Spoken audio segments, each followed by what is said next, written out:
생존자들은 그날을 이렇게 기억합니다. 일을 하고 있었는데 밖에서 고함 소리 같은 게 났다. 가끔 있는 일이라 또 어떤 사무실에서 의뢰인과 싸우고 있나 라는 생각이 났는데 한 직원이 불이 났으니 피해야 된다라고 소리를 쳤다. 복도에 나가보니 이미 연기가 꽉 차 있었다. 불과 1, 2분 만에 벌어진 일이었다. 위험하다 싶어 3층에 대피해 올라오던 다른 변호사 사무실 사람들과 전부 자신의 방으로 들어오라고 해 방문을 닫고 틈새를 막은 뒤 마스크를 2개씩 차고 물티슈로 코를 막은 뒤 소방관이 화재 진압을 할 때까지 기다렸다. 폭발음은 건물 전체가 울릴 만큼 컸다. 굉음과 진동이 느껴져서 밖으로 나가려고 했더니 이미 출입문의 손잡이가 매우 뜨거웠다. 화마가 핥히고 한 상처는 현장에 고스란히 남아있습니다. 메스꺼운 탄내와 사방에 흩어진 유리창 파편으로 그날의 공포를 짐작해 하지요.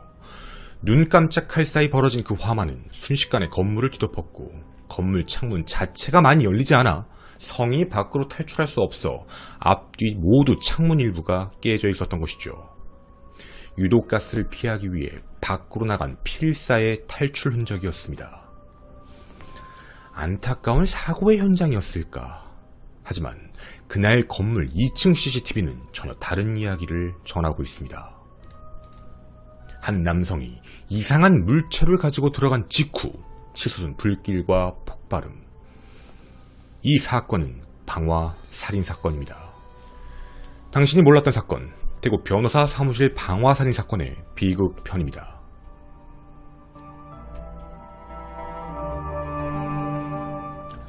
그 누구도 알지 못했습니다. 그 이유조차 알지 못했죠. 아침에 집을 나서며 잘 다녀오겠다라는 말이 생전에 전하는 마지막 말이 됐습니다. 평범한 일상, 아무 상관도 없는 자의 손으로 하루아침에 모든 것이 사라져버렸습니다. 유족들은 허망함과 슬픔에 말을 잇지 못하고 있죠. 이뿐만이 아닙니다. 사건 발생 현장은 대구지방법원 후문 신별관 출구 바로 앞으로 불과 10m 남짓이었습니다. 만약 화재의 폭발이 더 컸다면 대구지방법원에 직접적인 피해가 갔을 것이고 현재 소송 기록 일부들도 소실된 상태라 재판 일정이 차질이 빚어지는 상황이죠. 법조계 인사들은 비통함과 분노를 감추지 못하고 있습니다. 분명 반문명적인 행위라는 것이죠. 대한변호사협회에서는 사법체계의 근간을 뒤흔드는 테러 행위로 규정했습니다. 그날 무슨 일이 있었던 걸까요? 2022년 6월 9일 오전 10시 55분 소방당국에 신고전화가 접수됩니다. 대구광역시 수성구 범어동의 한 7층짜리 건물 중 2층에서 검은 연기와 폭발음이 들렸다라는 내용이었죠. 6분 후인 11시 1분 현장에 도착한 차량 50여 대와 인력 160명이 투입되어 22분 만인 11시 17분에 진화에 성공합니다. 사고 건물은 대구광역시 수성구 동대구로 우정법원 빌딩으로 지하 2층, 지상 7층짜리 건물로서 변호사 사무실 13개와 법무사 사무실 4개가 밀집되어 있는 변호사분들만 약 32명이 입주해 있는 곳이었죠. 발화 지점은 2층의 사무, 3명의 변호사가 함께 관리하던 변호사 김규석 법률사무소였습니다. 사상자는 무려 54명, 그중 사망은 총 7명이었습니다. 대구지방 변호사회에서 피해자들의 이름을 공개했습니다. 203호의 김규석 변호사님, 김규태 사무직원님, 박재수 사무직원님, 남소라 사무직원님, 박성식 사무직원님, 엄찬양 사무직원님, 이렇게 총 6명입니다. 사망자가 7명이랬는데 실제로 그 안에 있던 피해자는 6명이었죠. 남은 한 명은 누구일까요? 그리고 이 사건의 유일한 생존자가 있었습니다. 한 사무장은 어떤 한 남성이 다같이 죽자라는 고함을 지르고 범행을 저지른 것 같다라고 진술을 했습니다. 그날의 이용이자 CCTV 속 그 의문의 남성은 누구일까요?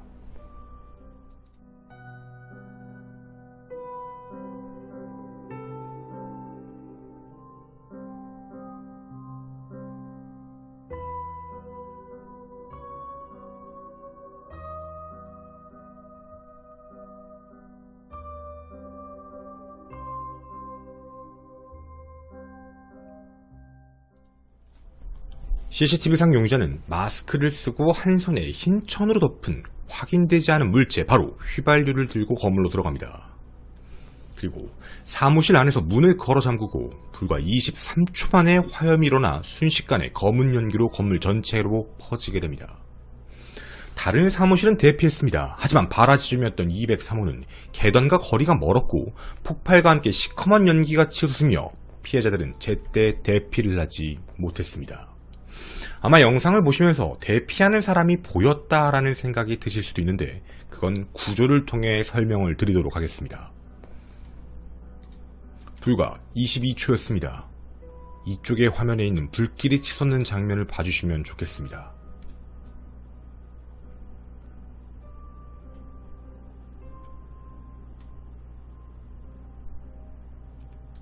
순식간에 붉은색 화염이 치솟으며 폭발이 일어났죠. 우리가 보기엔 이 안으로 들어가는 사무실이 하나만 있는 것처럼 보여집니다. 하지만 실제 내부 구조는 이러했습니다. 여러분이 보신 엘리베이터 쪽, 계단 쪽의 복도, 201호, 204호, 202호, 203호, 205호가 함께 쓸 수 있는 중간 복도가 있고 각자의 사무실이 있는 공간이었죠. 모든 사무실을 연결하는 복도식 구조, 범인은 복도로 들어서면서부터도 휘발유를 뿌린 것으로 확인이 됩니다. 즉 CCTV 화면상 밖으로 탈출했던 일부의 사람들은 다른 곳에 계셨던 분들이었죠. 화재를 진화한 후 시신을 수습하던 대원들의 눈에 이상한 정황들이 포착됩니다. 돌아가신 분 중 남성 2명, 변호사와 한 사무장님의 몸에서 배와 옆구리에 칼에 찔린 자상의 흔적이 발견되며 범인은 흉기까지 썼다는 것이 부검까지 확인이 됩니다. 그리고 직접 사인은 모두 일산화탄소 중독이었죠. 그럼 알 수 있는 사실이 하나 있습니다. 범인은 불을 지르며 안으로 침입을 했고 출입문 앞을 막아선 뒤 자신을 제지하는 2명을 칼로 공격, 그 이후에 불을 지릅니다. 피해자들은 불을 피해 창문으로 한 사무실 방향 안쪽으로 들어갔지만 결국에는 일산화탄소 중독으로 사망하게 된 것입니다. 범인은 끝까지 출입문 앞에서 막고 있었던 겁니다. 체크포인트 하나. 범인은 피해자들과 아무런 관련이 없었다. 범인은 53세 천모씨. 그의 범죄 행위는 사망으로 인해 현재 공소권 없음으로 끝날 확률이 높습니다. 안에서 발견된 시신은 6구. 정확히 1명의 사망자가 더 있었죠. 바로 천씨가 사망한 채 발견된 겁니다. 자신이 직접 공격을 하고 불을 지른 뒤 그 안에서 나오지 않은 채 사망한 것이었죠. 이 이유에 대해서 이런 이야기가 나옵니다. 천씨가 민사소송을 지고 나서 앙심을 품고 자신의 변호사가 아닌 상대방 변호사, 그 203호 법률사무소에 있는 배모씨라는 변호사를 해할 목적으로 방화살인을 저질렀다라는 내용입니다. 정말 이걸 믿을 수 있는 내용일까요? 저희가 확인해본 결과 이 법률사무에선 대표 변호사가 총 셋, 돌아가신 김 변호사님께서 대표고 그 이외의 변호사분이 2분 더 계셨습니다. 한 분은 여성 변호사 박모씨, 한 분은 남자 변호사 나이 72세의 배씨. 실제로 천씨는 남자 변호사 배씨를 타겟으로 정해놓은 게 맞았습니다. 하지만 여성 변호사 박씨는 외출한 상황이었고 원래 타겟이었던 배씨는 재판 때문에 대구지방법원 포항지원으로 출장을 가서 현장에 없었던 상황이었죠. 목격자의 증언에 따르면 천씨는 들어감과 동시에 다 같이 죽자며 칼을 휘두르고 그 앞에 있던 사람들 이후 방화를 뿌려 그렇게 사망하게 된 겁니다. 물론 배 변호사님이 피해를 입어야 된다는 것도 말도 안 되는 상황이지만 지금 현재 벌어진 사건은 아무런 상관이 없는 사망자들이 발생한 사건인 것입니다. 그리고 이 이야기에서 한 가지가 더 전해진 내용이 있었습니다. 배 변호사님이 김 변호사님 안에 함께 일을 했던 이유가 있었는데요. 연세가 많으셨던 배 변호사님, 수임이 잘 되지 않아 수임난에 힘들어 이 이야기를 후배 변호사인 김 씨에게 얘기를 하자 사무실을 같이 공동으로 쓰자라고 이야기를 했던 겁니다.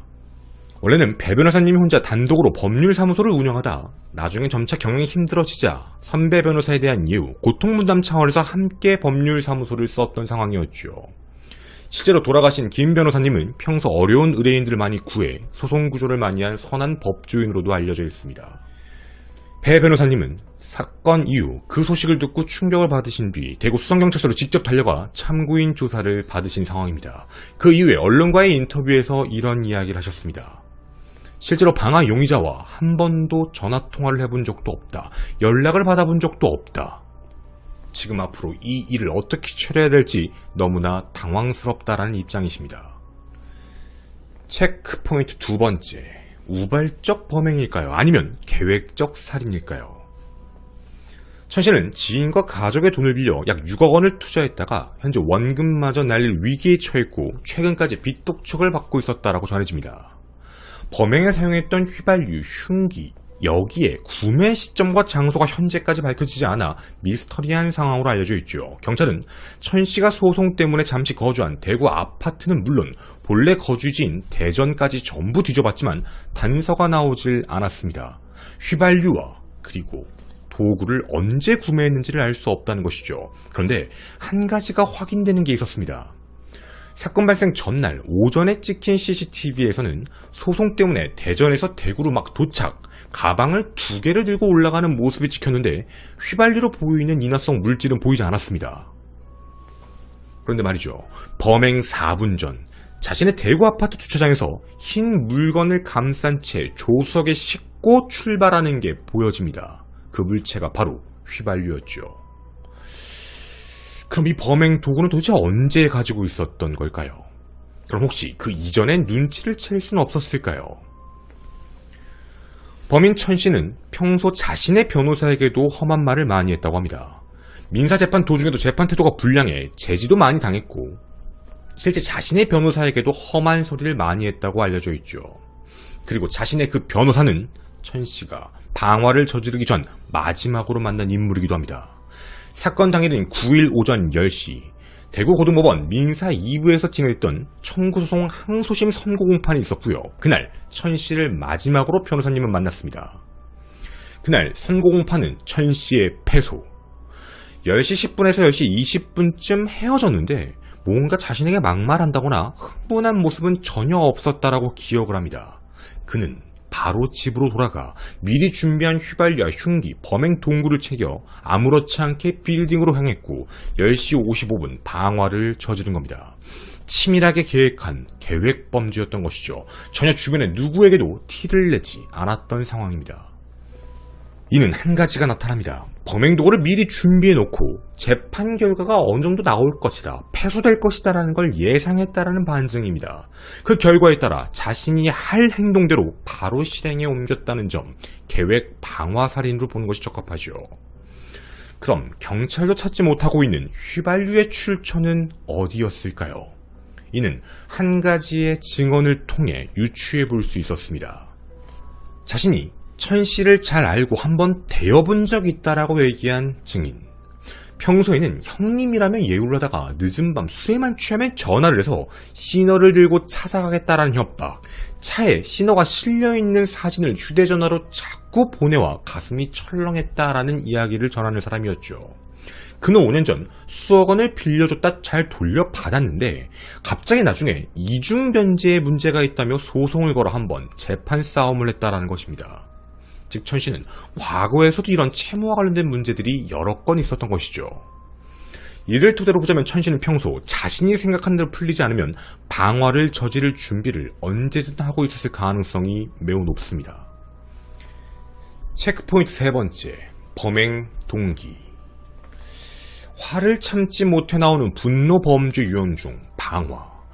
지난 5년간 방화 범죄자 6,500명 중 절반 이상이 분노 유형이다라는 게 집계가 되어 있습니다. 도대체 뭐가 그렇게 천 씨를 분노하게 만들었던 걸까요?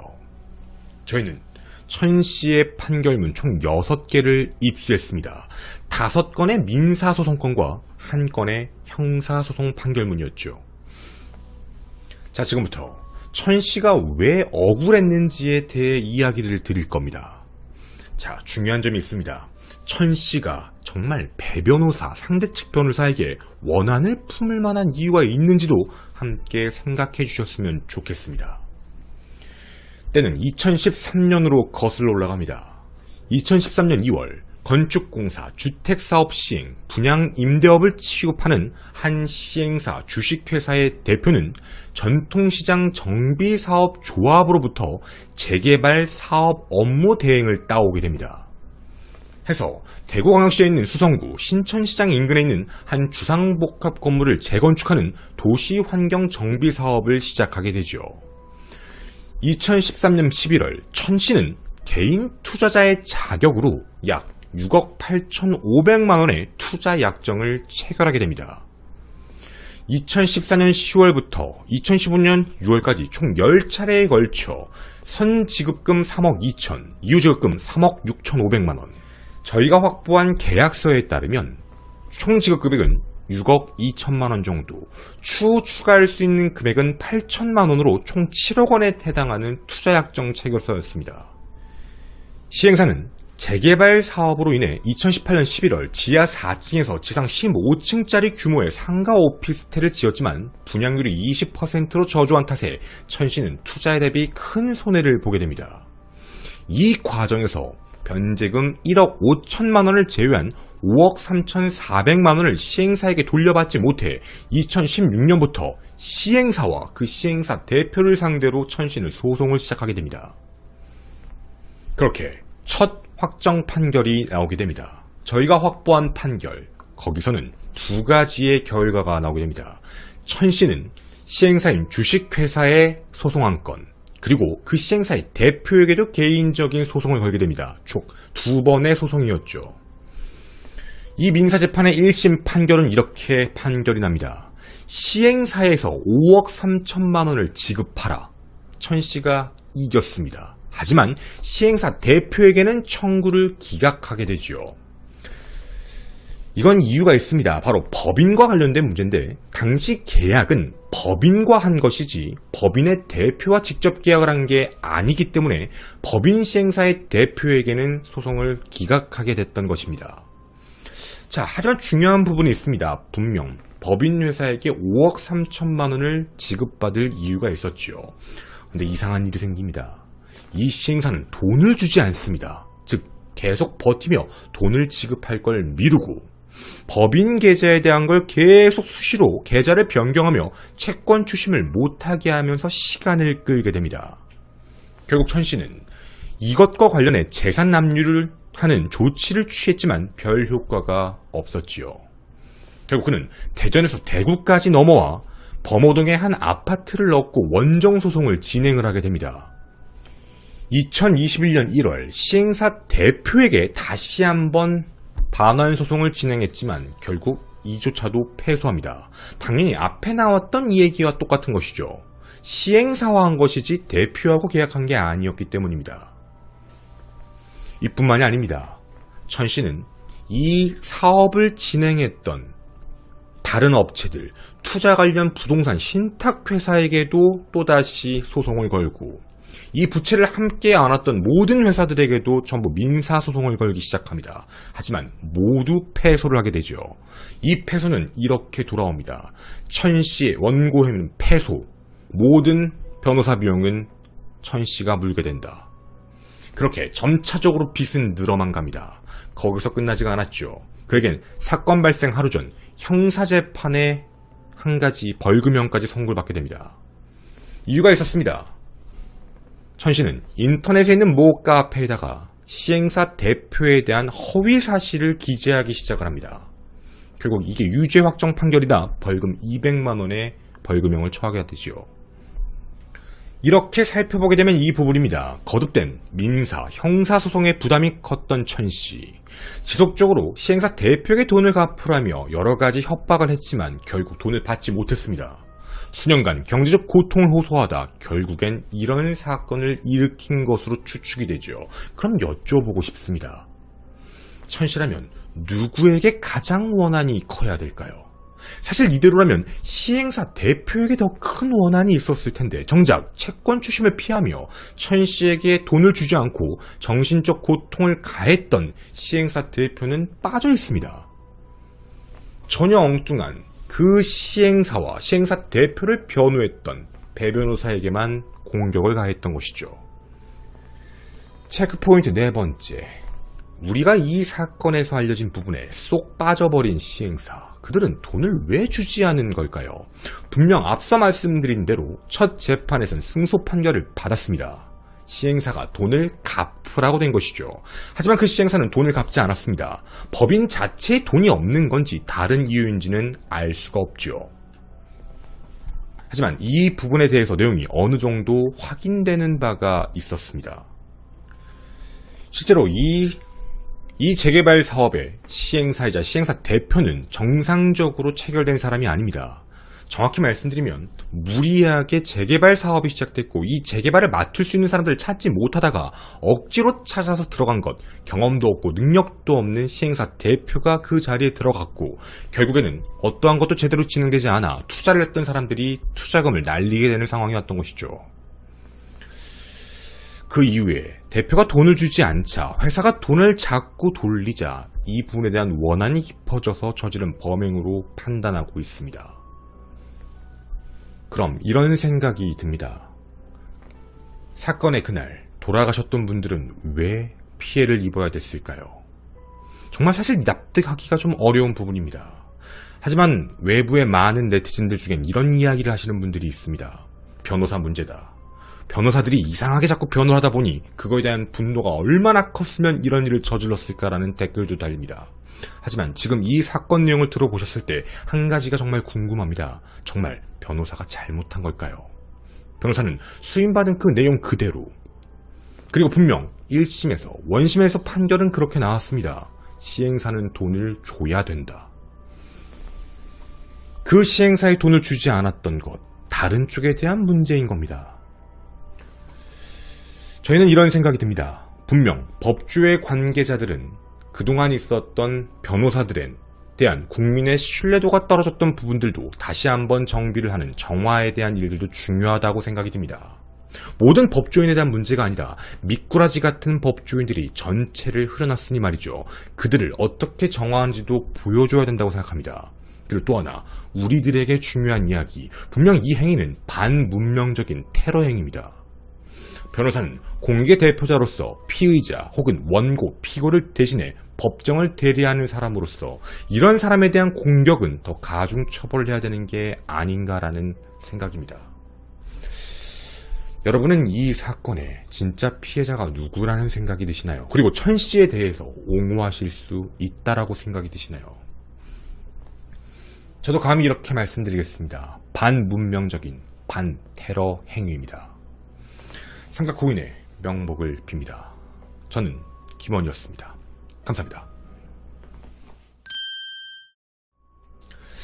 일단 저희가 한 가지 먼저 말씀을 좀 드리고 시작할게요. 이게 좀 재판과 관련되어 있는 내용들, 그리고 지금 어떻게 보면 회사와 관련된 내용들이어서 저희도 이제 알아본 바에 따라서만 말씀을 좀 드릴 건데, 법인 회사라는 건요 개인 게 아닙니다.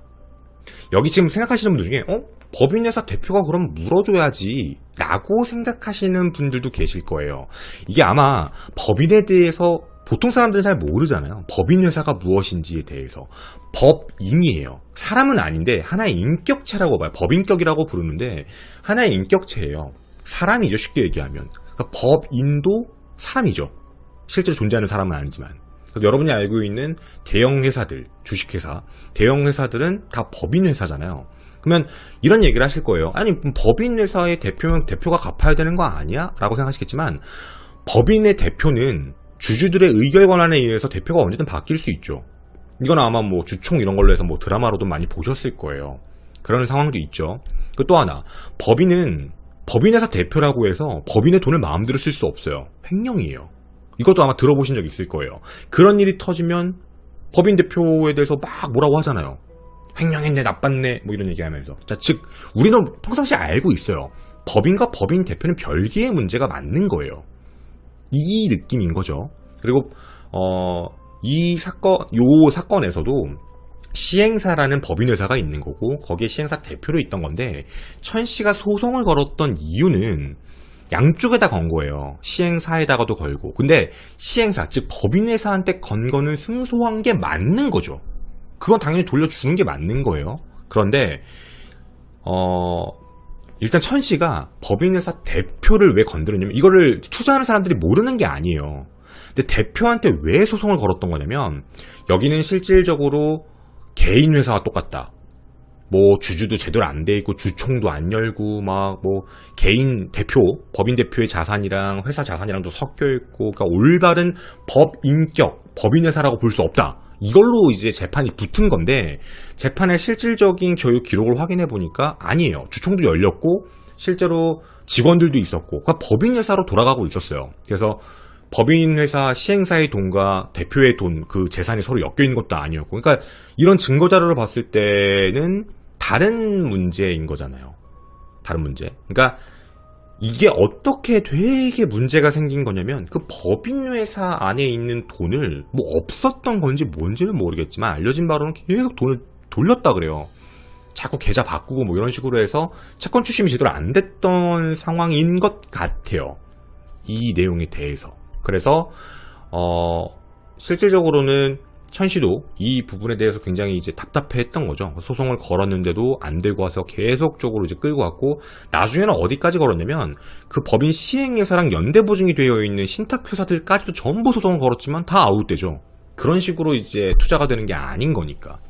그래서 이 안에서 여러 가지 문제점들이 생겼던 거예요. 계속. 그래서 천씨는 그거에 대한 분노심이 강해졌던 거겠죠. 근데 이제 그런 상황 속에서 단순한 이유였어요. 그 시행사와 그리고 그 대표의 변호를 맡았던 민사소송 변호를 맡았던 변호사라는 이유 하나만으로 그쪽에 가서 건 건데 무서운 게 하나 더 있어요. 이거 그냥 뇌피셜이니까 그냥 말씀을 좀 드릴게요. 이 건물에 아까 제가 그 부동산 신탁회사 얘기했잖아요. 신탁회사도 재판이 붙었는데 패소했잖아. 이 건물에 그 법무법인도 있어요. 그러니까 이 건물이 이제 빌딩이 다 이제 법무법인 건물이니까 이제 변호사분들 회사니까 난 그냥 그런 생각이 들었어. 2층에다 한 이유가 거기가 제일 낮으니까. 그러니까 생각에 거기다가 불을 붙였을 때 불이 위로 올라가니까 위에다가 붙이는 거랑은 다르니까. 물론 그 2층에 있는 배 변호사님한테 더 원한이 강해서 그럴 수도 있는 건데 어쨌든 아래에다가 붙이면 위에 있는 사람들이 못 내려올 수도 있는 거니까 혹시 이런 걸 노렸지 않았을까라는 생각도 들었었어요. 그 정도까지. 그럼 이제 말 그대로 위에까지 다 난리가 나는 거니까 다 타버리면. 그래서 그런 문제였고요. 이것도 뭐 뒷이야기이긴 하지만 저희가 예전에 그 일본 오컬트 스토리 사건을 하나 얘기했던 게 있었어요. 그 자전거 타고 가다가 병원에서 그 앞에 출입구 봉쇄하고 방화 저질러서 그 안에 계신 분들 다 돌아가셨던 그 사건이 있었다고 저희가 예전에 한번 진행했던 사건이 하나 있었는데 저 이 사건 터졌을 때 깜짝 놀랐어요. 그때 저희가 무슨 얘기를 했냐면 일본의 스프링클러 시스템이 제대로 안 돼 있다. 우리가 그때 그런 얘기를 했단 말이에요. 근데 여기도 지하에만 스프링클러가 되어 있고 지상 건물에는 스프링클러가 안 돼 있대요. 그러니까 이제 스프링클러가 터진 게 아닌 거예요. 그냥 난리가 난 거지 건물 자체가 말 그대로. 저 되게 놀랐어요. 난 우리나라는 안 그럴 줄 알았는데.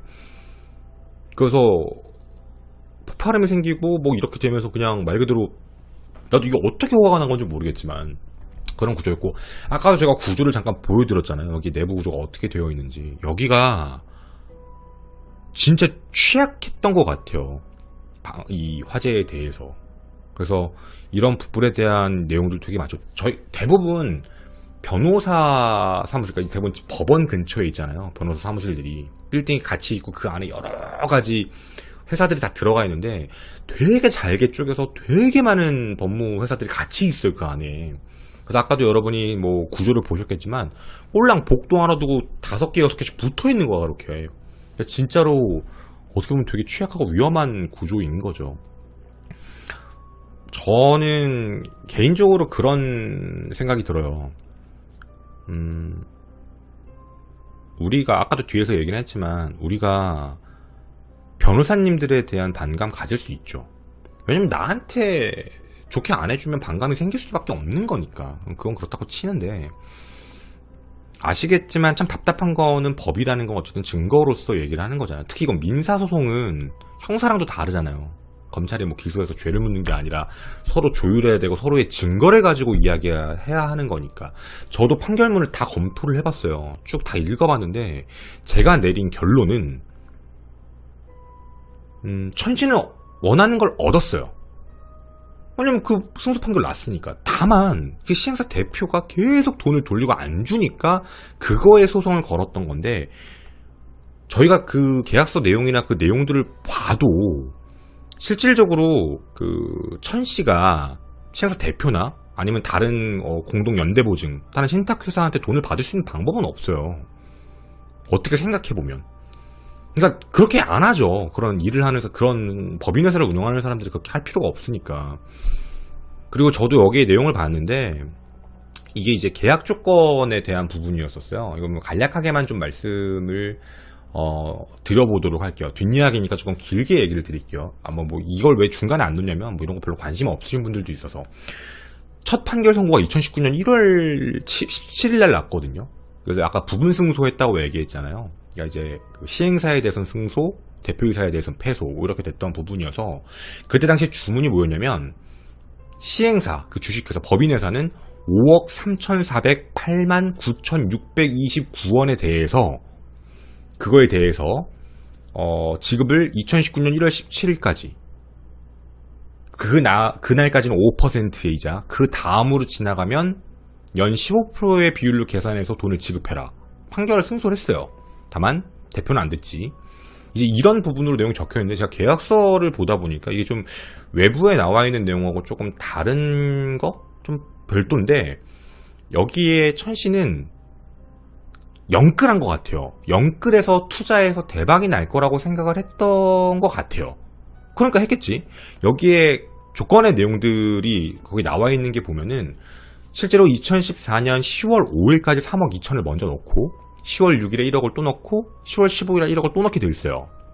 그리고 나머지 잔금 1억은 추후 사업 추진을 보면서 자금 소유의 계획을 좀 더 잡자, 뭐 이런 식이어서 총 사실 금액은 7억 원이었어요.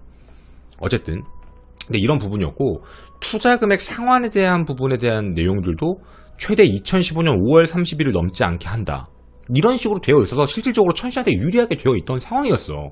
천 씨는 돈을 받을 수밖에 없었고, 천 씨하고 그 시행사 대표하고 또 문제가 있었던 것들 기록도 있어요. 제가 그건 이제 몇 가지만 좀 읽어드릴게요.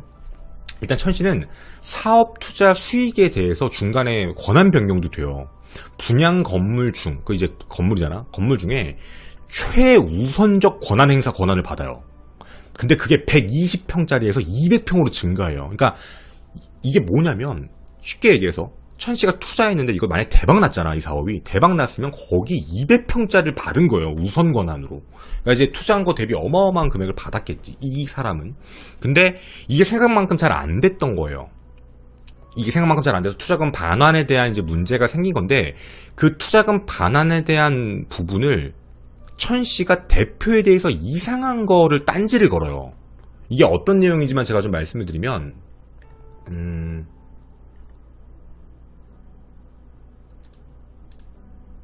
여기 어디 가냐,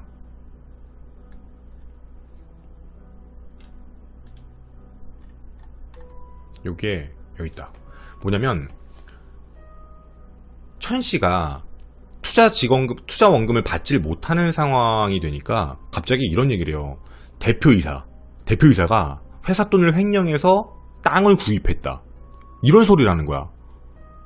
그러니까 갑자기 이상한 소리를 하면서 딴지를 건 거예요. 돈을 안 주니까. 이것 때문에 실질적으로 천 씨랑 그 시행사의 대표이사랑 2016년 5월 31일 서로 한 가지 합의서를 써요. 개인 합의서. 뭐냐면, 천 씨의 문제 제기가 허위로 밝혀지면 천 씨는 실투자 원금 외 투자와 관련된 모든 권리를 조건 없이 포기한다. 그러니까 뭐 200평이고 나발이고 다 필요 없는 거 다 끝나는 거예요. 그걸 다 포기하는 거고, 만약에 천 씨가 제기한 문제가 모두 사실로 밝혀지면 대표이사는 대표이사 그 주식 시행사에서 사임하겠다라는 걸 서로 합의각서를 쓰게 돼요. 합의각서를 쓰고 확인해봤는데 천 씨가 잘못한 거예요. 아니었어요. 다 정상적으로 갔던 거예요. 뭐 이런 문제였어요. 그때 당시에는. 그래서 천 씨에 대해서 그 투자금과 관련되어 있는 부분들 반환 소송을 걸었는데 돈을 돌려주지 않은 거는 뭐 재판을 자꾸 끌려고 했던 건지 잘 모르겠어요, 시행사가. 근데 어쨌든 그거는 뭐 얘기가 안 나오니까 저도 얘기할 말은 없지만, 실질적으로 천 씨가 가져야 될 원한에 대한 부분은 이상하게 뭔가 이제 그라데이션 분노 같은 느낌이에요. 했는데 안 줘. 왜 안 줘? 계속 주변 사람들한테 소송 걸어. 계속 패소해. 돈은 빚더미로 늘겠지. 이제 돈도 없는데 영끌했다가 다 날라가기 전에 돈도 못 받고 있는 상황이고, 시행사는 돈 안 주고 뭔지 난리가 난 상황인데, 그 와중에 왜 타겟이 변호사님한테 갔는지 정말 모르겠어요. 그리고 변호사님한테 간 게 아니잖아. 그죠? 그 변호사님 변호사님이 피해를 받아야 된다는 건 아니지만 엄한 사람들이 피해를 입었어요.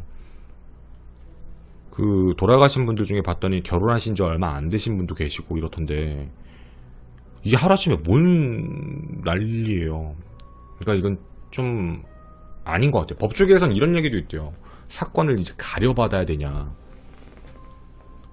여러분도 어떤 생각이 드실지는 모르겠지만 우리가 이런 거 되게 조심해야 될 것 같아요. 어떤 사건이든 변호사님은 꼭 계셔야 됩니다. 우리도 어떤 사건이 터지면 우리에게 변호사님을 먼저 찾아가게 돼요.